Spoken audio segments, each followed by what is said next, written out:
ये कहानी है उस लड़के की जिसने अपने सपनों के लिए दिन रात एक कर दिया, जिसने खुद को मेहनत और परिश्रम की भट्टी में झोंककर वो मुकाम हासिल किया जिसकी आज हर ओर चर्चा है। हम बात कर रहे हैं 23 साल की उम्र में इसरो के साइंटिस्ट बने कमल मौर्य की। लोकल स्टेशन पर हमने उनसे और उनकी फैमिली से खास बातचीत की।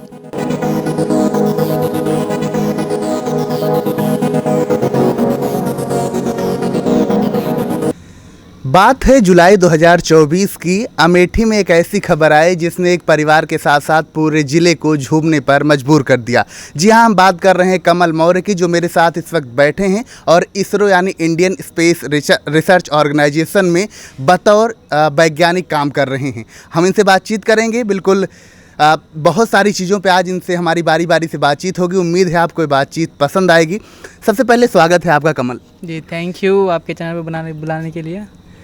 आप हमारी तरफ से बहुत बहुत बधाई। आप बतौर इसरो में वैज्ञानिक भी इस वक्त कार्यरत हैं।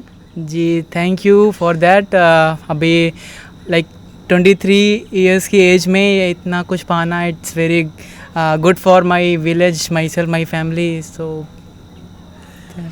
चलिए ठीक है, बातचीत को अपनी आगे बढ़ाते हैं। आप ऐसा मैं आपके बारे में पढ़ भी रहा था कि आप बहुत ही मध्यम वर्गीय परिवार से आते हैं और इस तरह से इस बड़े मुकाम तक पहुंचना, जहां पर लोग कई बार सिर्फ सपने देखते हैं, हकीकत हो पाना बहुत ही मुश्किल होता है। यहां तक का सफ़र कैसा रहा, अगर आप एक्सप्लेन करना चाहें तो। जी, मेरी फैमिली ने तो ऐसे ऐसे दिन देखे हैं जिसको मैं बता नहीं सकता हूँ।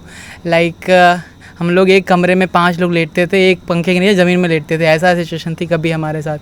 तो अभी तो घर की कंडीशन बहुत अच्छी हो रखी है, मतलब सब कमा रहे हैं, सब अच्छी स्टेबल हैं। बट ये स्टेबिलिटी तब आई है धीमे धीमे प्रोग्रेस होने के बाद। और जहाँ पे मैं हूँ, ये तो मैं क्या, आसपास के गांव या ज़िले का भी बहुत कम लोग सोचते हैं कि चीज़ करना है।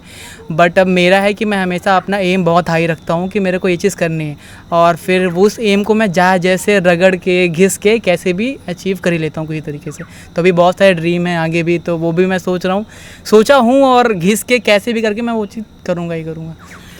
कमल, आपको बहुत सारे लोग देख रहे होंगे, वो ये भी जानना चाहेंगे आप मूल रूप से कहाँ के रहने वाले। थोड़ा सा अपना बैकग्राउंड बताएं जिससे लोग और अच्छे से कनेक्ट कर पाएँ जो आपको अभी देख रहे हैं। जी एक्चुअली मैं तो ग्राम गुरुड़ से हूँ, यहाँ अमेठी में, अमेठी ज़िले में। और ये बहुत ही छोटा सा गांव है और गांव की कंडीशन भी बहुत अच्छी नहीं है। मतलब यहाँ के गांव काइंड ऑफ मेरा बदनाम है बुरी चीज़ों के लिए है। बट आई एम थैंकफुल कि भाई अभी थोड़ा अच्छा नाम जा रहा है गुरुड़ का यहाँ से, मेरी वजह से, तो वो बहुत अच्छा लग रहा है। और मतलब सब लोग अच्छे हैं, खुश हैं कि हाँ मैं इस गांव से उठा हूँ। और मैंने अपनी पढ़ाई, मेरे पापा की जॉब लगी थी ऊंचाहार ज़िले में, वहाँ पे उनकी जॉब लगी थी, तो वहाँ पे मैंने अपनी 10वीं और 12वीं की स्टडीज़ कंप्लीट करी है। 5th तक तो मैंने ये गांव में ही पढ़ाई करी थी। तो मतलब यहाँ पे बहुत अच्छा इंसिडेंट है कि जब मैं 5th से यहाँ पे ऊंचाहार, जब इंग्लिश हिंदी मीडियम यहाँ पे गाँव के स्कूल में पढ़ता था, बट वहाँ पर जब इंग्लिश मीडियम में एडमिशन लेने गए तो वहाँ पर मतलब उन्होंने मना कर दिया था एडमिशन लेने से काइंड ऑफ। तो हम काफ़ी प्रेशर पड़ा, और इंग्लिश मीडियम में क्या है कि पैसे दो तो एडमिशन ले लेते हैं कैसे भी। तो उन्होंने, जैसे मैं क्लास 6 में था तो मेरे को क्लास 4 में डाल दिया उधर, ऐसा था। और बहुत सारे इंसिडेंट है जिससे मतलब आज सोचता हूँ तो लगता है कि क्या थे यार। मतलब मैं फर्स्ट डे स्कूल गया वहाँ पे, तो उन्होंने मेरे से एक बंदा था, उसका नाम क्लियरली मुझे याद है, आयुष कर कुछ नाम था।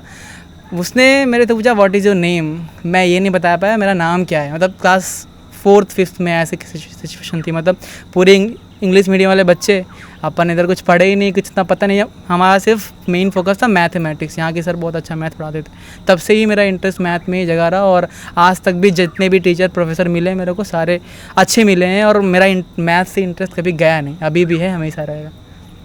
चलिए ठीक है, बहुत सारी चीज़ें आपने बताई। ये बातचीत हमें उम्मीद है कि आपको पसंद आएगी। भी तो बहुत सारे सवाल हैं जो हम कमल से पूछने वाले हैं।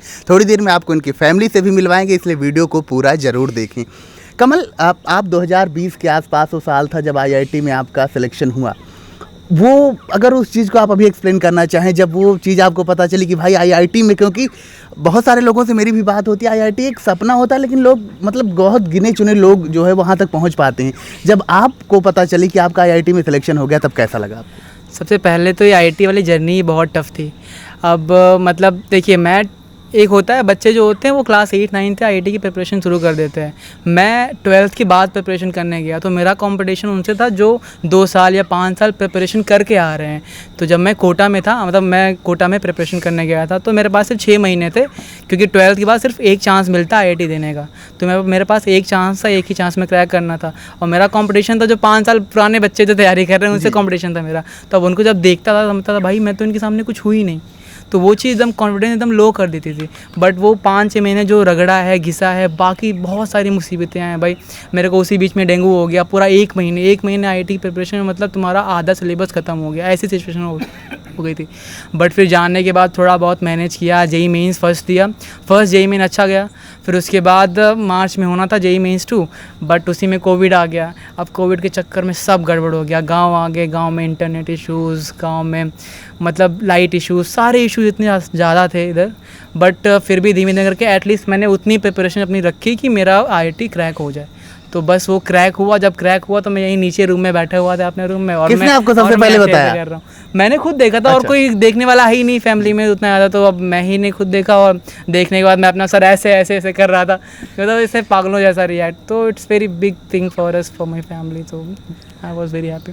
वाकई बहुत ही बड़ी बात होती है जब भी आप आईआईटी के बारे में बातचीत करते हैं, और आपने वो क्रैक किया, वो भी एक बहुत बड़ी कामयाबी थी। अगर आप उठा कर देखें अपने पूरे ज़िले में बहुत ही गिने चुने लोग होंगे, शायद आप उनका नाम उंगलियों पे गिन सकते हैं, शायद इतने ही नाम हो, मुझे लगता है। अब एक सवाल इसी से जुड़ा हुआ है कमल, कि ये आईआईटी इतना टफ क्यों है आपके हिसाब से? बहुत सारे लोगों के पसीने छूट जाते हैं जब नाम सुनते हैं तभी।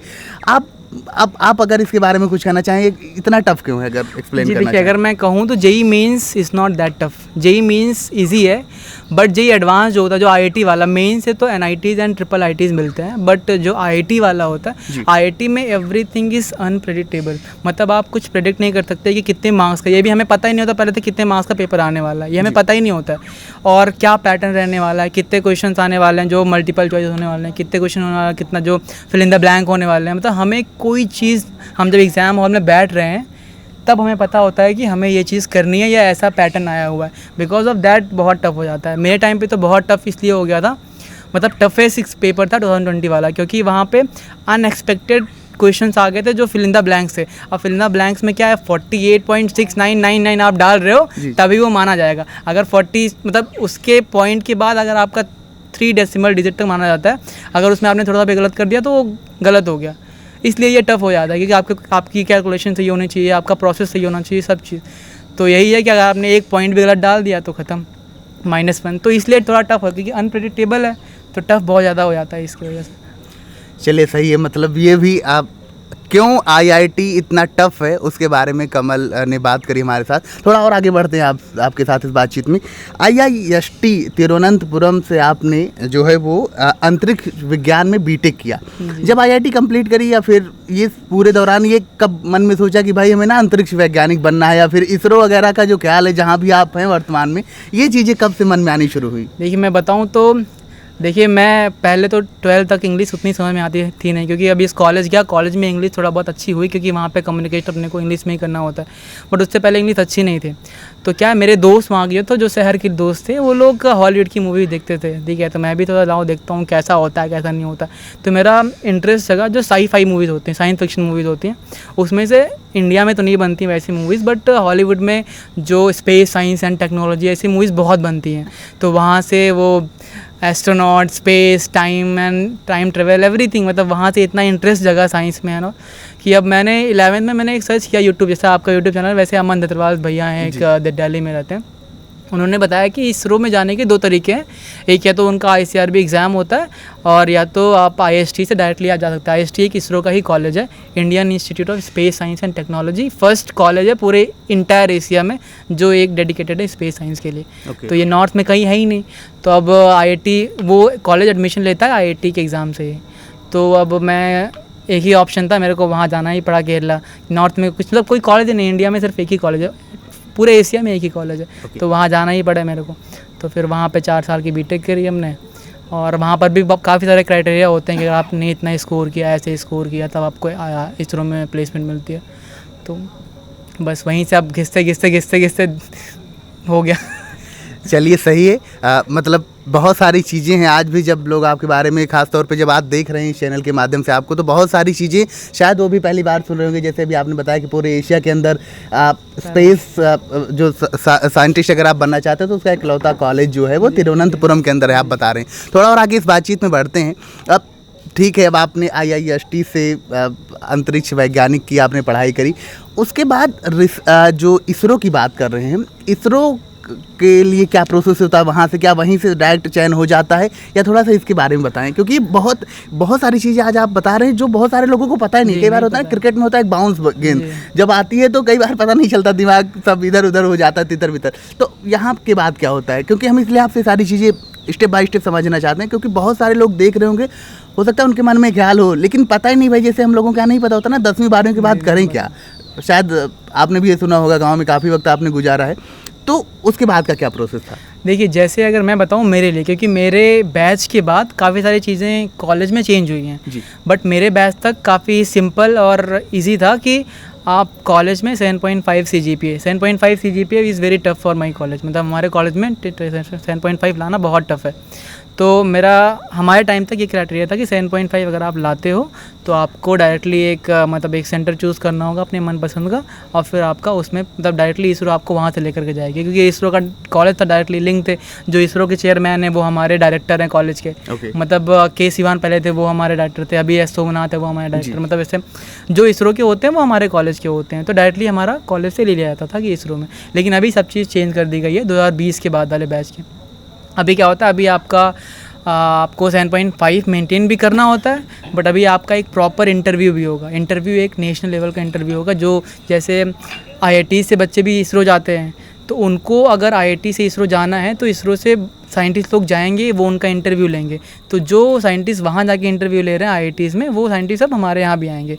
अभी तक था कि 7.5 अब डायरेक्टली इसरो में चले जाएंगे, क्योंकि आप 7.5 हैं तो आप कैपेबल हैं इसरो जाने के लिए, क्योंकि भाई वो टफ करिकुलम इतना ज़्यादा होता है, और we are train to be an scientist, ISRO scientist. So हमारा 7.5 के बाद डायरेक्टली प्लेसमेंट हो जाता है। बट अभी वो सब चीज़ें चेंज हो गई हैं, अभी अपना इंटरव्यू भी होता है कॉलेज में।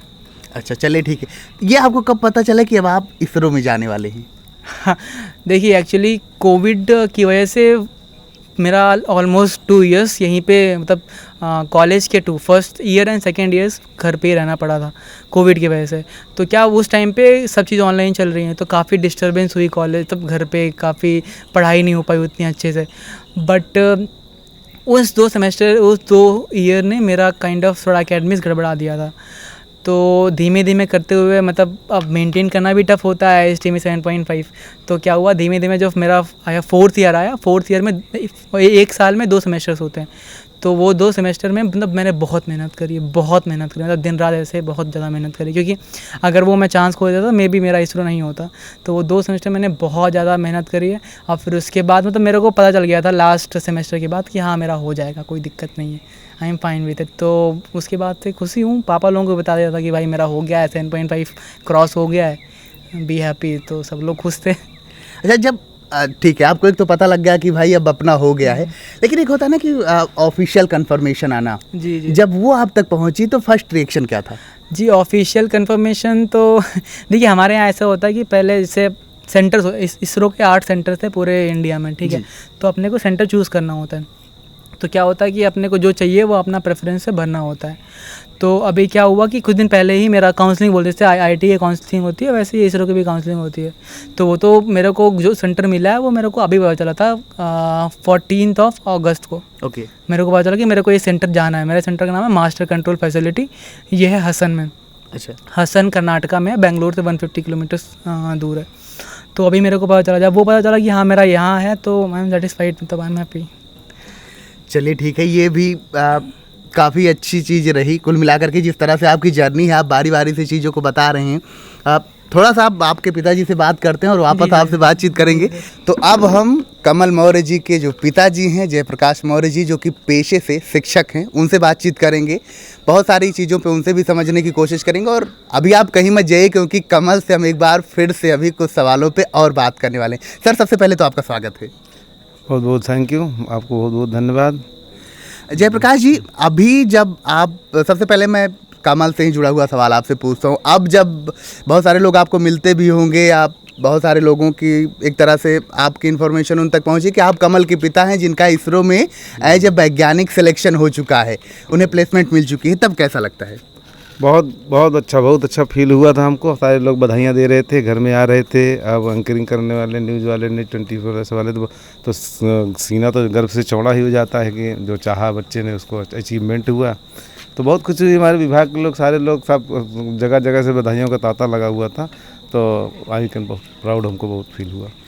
कमल शुरुआत में पढ़ने में कैसे रहे, क्योंकि आपने तो उन्हें बचपन से देखा है। डे जीरो से अगर बात करें तो जब उनके जन्म की खुशखबरी आपको मिली, उसके बाद से लेकर अब तक, अभी थोड़ी देर पहले वो बता रहे थे 22-23 साल के करीब उनकी उम्र है, तो उनका पढ़ाई में कैसा रुझान रहा और कौन सी चीज़ें उनकी आपको एज ए पिता भी आकर्षित करती रही? जी ठीक है। मैं शुरुआत से ही, मैं एम्प्लॉय नहीं था, मेरे को यहाँ यहीं रह रहे थे। तो बच्चों, हम तो प्राइवेट स्कूल में यहाँ पढ़ाते थे। इधर भगवान दीन इंटर कॉलेज है जी इधर अमेठी के पास में। जी। तो वहाँ प्राइवेट कर पढ़ाते थे। उसके बाद बीएड करने लोग, बच्चे लोग यहीं पढ़ रहे थे गांव में।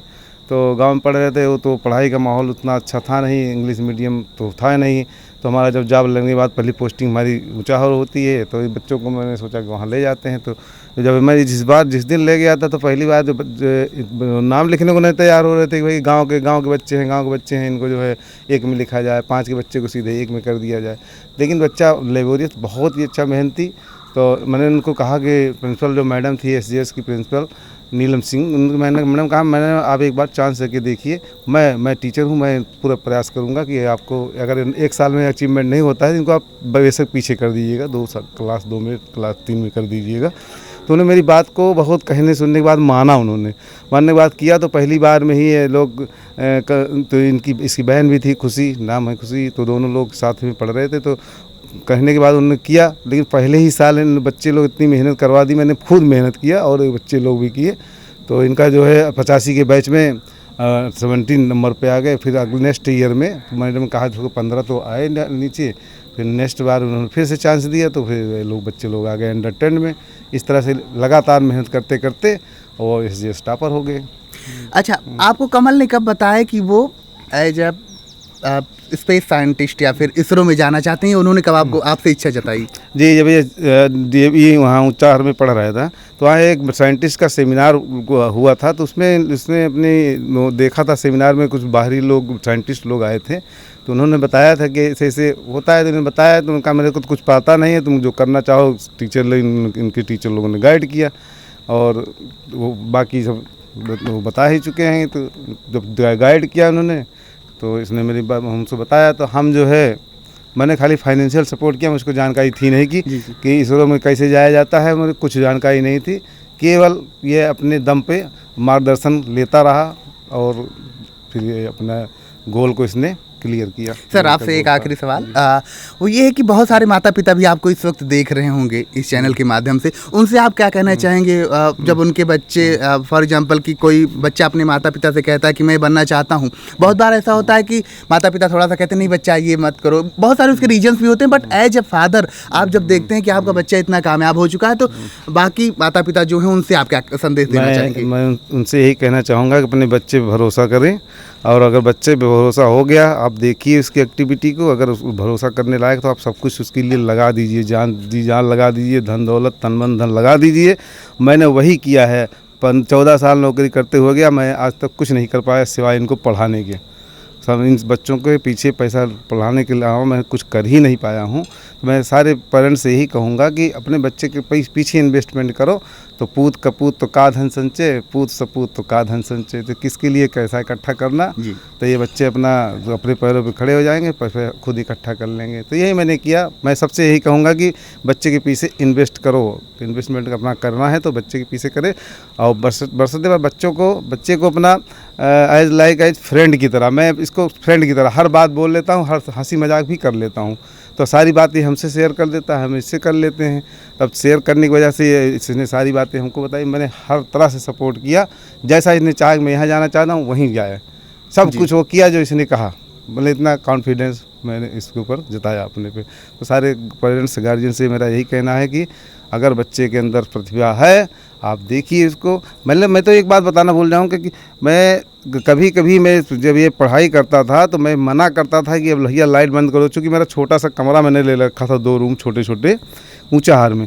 तो जब ये पढ़ता था तो हमको बड़ा डिस्टर्बेंस होता था कि 2-2 बजे ज़्यादा रात होते थे, हमारी नींद नहीं आती थी, लाइट जल रही है, मैं बंद करवा देता था, बंद करो यार बहुत कल पढ़ लेना। लेकिन वो मेहनत लगता था कि हाँ इसने किया है, वास्तव में जो किया है वो भाई हम ही लोग जान सकते हैं कि कितनी मेहनत करने के बाद आज इस मुकाम पे पहुंचा है। तो आप मैं सबसे यही कहूँगा कि भरोसा रखें बच्चे पे और हर तरह का फुल सपोर्ट दें, बजाय उसके लिए धन अर्जित करने के उस पर इन्वेस्ट करें। चलिए ठीक है, थोड़ी देर पहले कमल से जब बात हो रही थी तो वो भी कह रहे थे कि मैंने घिस करके जो है चीज़ें हासिल करने की ठानी और आज जहाँ पर हूँ। आपका भी जिक्र कर रहे थे, पूरे परिवार का जिक्र कर रहे थे। मैं बता दूँ कमल की माता जी हाउस वाइफ हैं, साथ ही ये उनके पिताजी हैं जिनसे अभी हम बात कर रहे थे। उनकी एक सिस्टर भी हैं जो कि होम्योपैथिक चिकित्सक की पढ़ाई भी करें। कोई और बात आप कहना चाह रहे हैं? मैं ये कहना चाह रहा हूँ कि जहाँ आप कह रहे हैं घिस की पढ़ाई की और कितने हम लोगों को संसाधन का अभाव था, मैं अपनी बात बताता हूँ। हम लोग जब बचपन में थे, जब हाई स्कूल की पढ़ाई पढ़ रहे थे, हम रणवीर इंटर कॉलेज पढ़ते थे तो विश्वास करें कि एक लालटेन जलती थी सामने या चिमनी, उस समय गांव में लाइट नहीं थी, तो हम लोग 10 लोग से गुलंडा बना के गोल गोल बैठ जाते थे कि देख पढ़ते थे। जब 11 बजे रात हो जाता था कि हमारे पिताजी 4 भाई थे, सब लोगों को मिला के 10 लोग पढ़ने वाले थे, तो ये होता था कौन पहले सोएगा, तो सोने वाले में मतलब कोई सोता ही नहीं था। फिर इस तरह से करते थे हम लोग 5-6 लोग गवर्नमेंट जॉब में हैं, भैया नेवी में, एक आर्मी में, एक चाचा का लड़का भी, हम लोग भी, एक दादा का लड़का टीचर है, वो भी जूनियर हाई स्कूल में, मैं खुद जूनियर हाई स्कूल में टीचर हूँ। तो इस तरह से जो है हम लोगों ने देखा है वो दिन, मतलब एक कपड़े में 2-2 साल बीत जाए, कुछ होता ही नहीं था। वो हालत थी कि हम लोग गांव अंदर रहते थे, वहाँ छप्पर का घर, ना कुछ बैठने का उठने का, बहुत मुसीबतें थी और झेला है। तो एकदम सही बात आप बता रहा था, तो हमारे सत्य घटनाओं पे आधारित है। हमारे गांव का कंडीशन बहुत ही ख़राब एजुकेशन के मामले में, धीरे धीरे अब लोग जागरूक हो रहे हैं। इस तरह से हमारा सुधर जाएगा कंडीशन गांव की। तो एक दूसरे के देख के लोग आगे बढ़ रहे हैं, बहुत सारी बातें आपने बताई और अपने संघर्ष के दिनों को भी याद किया कि किस तरीके से लालटेन जला करके, चिमनी जला करके, क्योंकि गांव में लाइट अब शायद थोड़ी बहुत व्यवस्था सुधरी है, लेकिन पहले तो काफ़ी सारी दिक्कतें रहीं। एक बार कमल मौर्य से हम दोबारा बात करेंगे और फिर इस इंटरव्यू को कंप्लीट करेंगे। तो कमल से तो हम बात करेंगे दोबारा, लेकिन उससे पहले उनकी माता जी सरोज जी हमारे साथ हैं, उनसे थोड़ी सी बातचीत करेंगे। कैसी हैं आप? हम ठीक हैं सर, नमस्ते। नमस्ते। तो ये बताइए कि अभी जब कमल इतने बड़े पद पर पहुंच गए हैं तब कैसा लग रहा है? बहुत अच्छा सर। अच्छा, और बहुत बढ़िया लग रहा है, बहुत खुशी हो रही। खुशी के से दुख ये है कि हमारे बच्चा यहाँ से निकल के कहाँ पहुँच गया है। जी, और इसकी मेहनत रंग लाई और हमारी भी। कमल के बारे में कोई ऐसी बात जो लोग नहीं जानना चाहते आप बताना चाहेंगे कि आपने पहले दिन से इनकी देखरेख की, इतना बड़ा किया पाल पोस करके, कोई ऐसी बात जो बताना चाहें? ऐसी बात ये है कि हमारा बच्चा बहुत साधारण है जी, कोई चीज़ की मांग नहीं, कोई डिमांड नहीं, कोई खाने पीने की चीज़ नहीं, एकदम साधारण। जो मिल जाए वो खा ले, जो मिल जाए वो पहन ले, जहाँ जाना चाहे चले जाए, कोई मतलब नहीं किसी से जी। अपना काम, अपना रास्ता, बस यही अपना जो करना है। किसी से कोई कुछ कह रहा है, कोई मतलब नहीं। कुछ हम लोग बोल रहे हैं मम्मी तुम अपना देखो, दूसरे से मतलब नहीं है। जी, बस यही साधारण सा सवाल है। चलिए ठीक है। मम्मी जी हैं, इनसे हम बात कर रहे थे थोड़ी देर पहले। कमल के पिताजी भी हमारे साथ थे जिनसे हमने बातचीत करी, उन्होंने बहुत सारी यादें।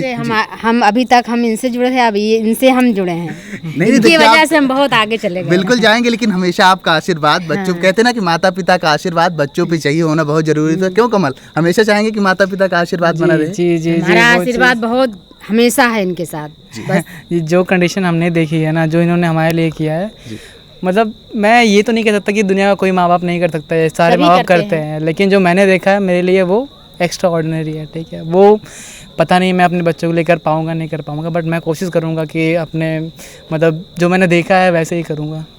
बिल्कुल कमल, और जिस तरीके कहते हैं ना कि माता पिता बहुत बड़ा रोल प्ले करते हैं किसी की भी कामयाबी और नाकामयाबी दोनों का, अगर हम जिक्र करें तो बहुत हाथ रहता है। चलिए कमल, अब धीरे धीरे हम इस बात को कंप्लीट करेंगे और थोड़ा सा बस आपसे समझना चाहेंगे कि बहुत सारे लोग तैयारी करते हैं तमाम तरह की, आप उनको एज अ मंत्र क्या, कौन सा मंत्र आप, जैसे आपने एक बड़ी प्यारी बात बोली, आपके पिताजी भी उस बात को रिपीट कर रहे थे कि आपने खुद को घिस करके मतलब सोचा कि करना है तो करना और फिर कर ले गए।